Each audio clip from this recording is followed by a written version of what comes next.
Social Security is not going broke. Social Security has $2.8 trillion in the trust fund, can pay out every benefit owed for the next 19 years. But that's not good enough. What we need to do is expand Social Security benefits because people can't make it on $11,000, $12,000, $13,000 a year. Welcome back to my channel, folks. I hope everyone's having a great day.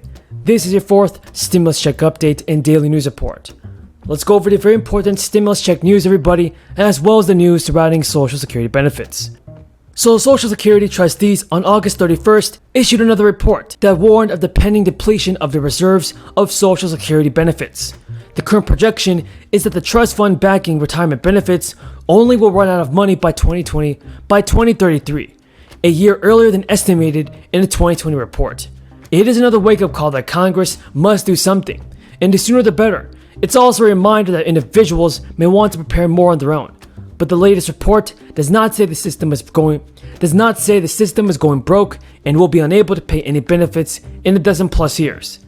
Media reports have focused on the pending depletion of the trust fund, supporting Social Security retirement benefits. The old age and survivors insurance is now projected to run out of money in 2033. I've heard some of my Republican colleagues talk about how the COLAs, cost of living adjustments, are just too generous. Well, this year they're zero. I'm not quite sure how zero is too generous. And the reason that we have inadequate COLAs is that seniors' purchasing needs are very different than 18-year-olds or 20-year-olds. If including disability benefits, the system could be insolvent by 2034. Insolvency means the trust fund financial cushion is expected to be exhausted by 2033. It doesn't mean a system will stop paying benefits entirely around that time. Even without this cushion, Social Security will still collect payroll and self-employment taxes and even income taxes. Still, all this portends a cut in benefits, an increase in taxes or other actions to get the system's cash flow back to normal. Congress may be able to fix this. Most of these remedies involve higher payroll taxes, benefit cuts, or a combination. Higher taxes could spread across the board or focus on high earners. For example, benefit cuts also could be applied across the board or target high earners. There are options, but time is running out. The current estimate is for a reduction of about $1 for every $4 or so in benefits, starting in 2033.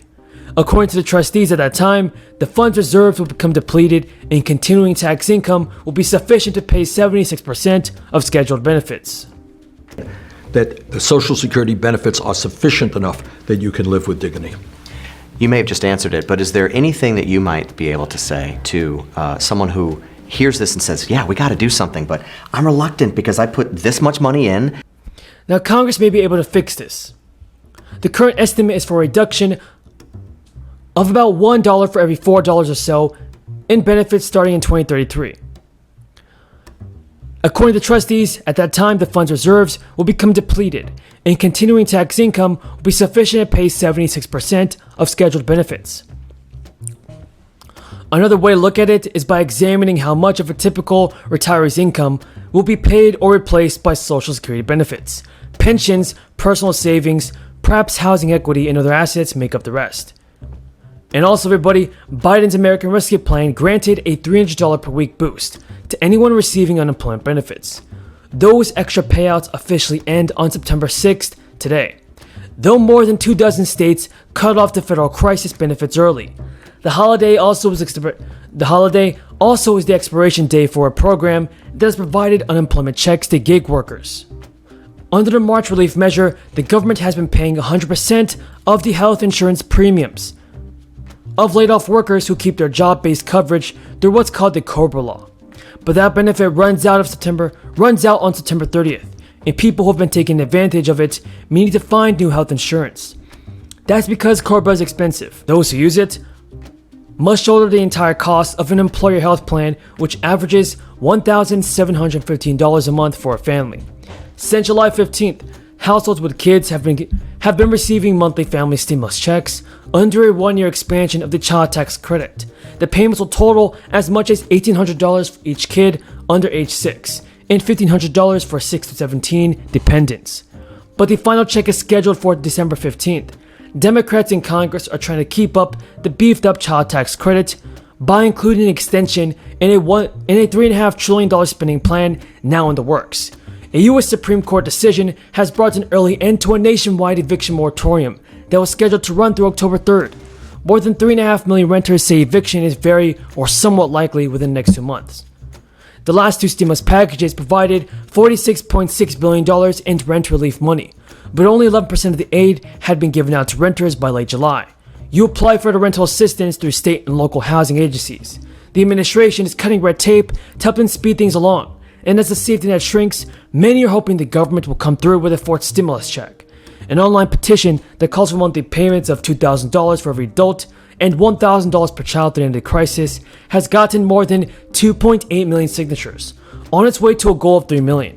And to pass legislation, Democratic leaders will have to win over moderate members of their party in the Senate. And so I'm calling on private insurance companies, don't hide behind the fine print and technicality. Pay what you owe your customers.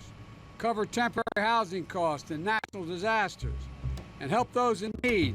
That's what we should all be doing now, and that's what we are doing.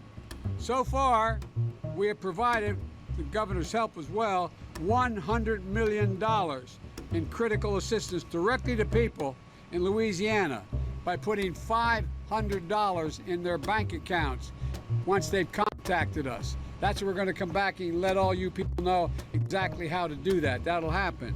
And secondly, as the governor's request, FEMA is helping with what fancy phrase, transitional sheltering assistance, meaning a place for you to be safely able to sleep at night and be secure. Like covering your hotel bill, you're racked up because you couldn't stay at home during the hurricane or because your home is not livable now. We're making sure this kind of relief is equitable for those hardest hit. The resources they need have to get to them. And so no matter who you are, if you live in an affected area, please visit disasterassistance.gov once you're able to use your cell phone. Or call 1-800-621-FEMA, FEMA. That's 1-800-621-3362. And folks, Hurricane Ida is another reminder that we need to be prepared for the next hurricane. And superstorms are going to come, and they're going to come more frequently and more ferociously. I've been working closely with the governor and our colleagues in Congress in both parties on my Build Back Better plan that will modernize our roads, our bridges, our water systems, sewers and drainage systems, and power grids and transmission lines to make sure they're more resilient. I walk through the backyards here. So many telephone lines are down. So many telephone poles are down. So many of the way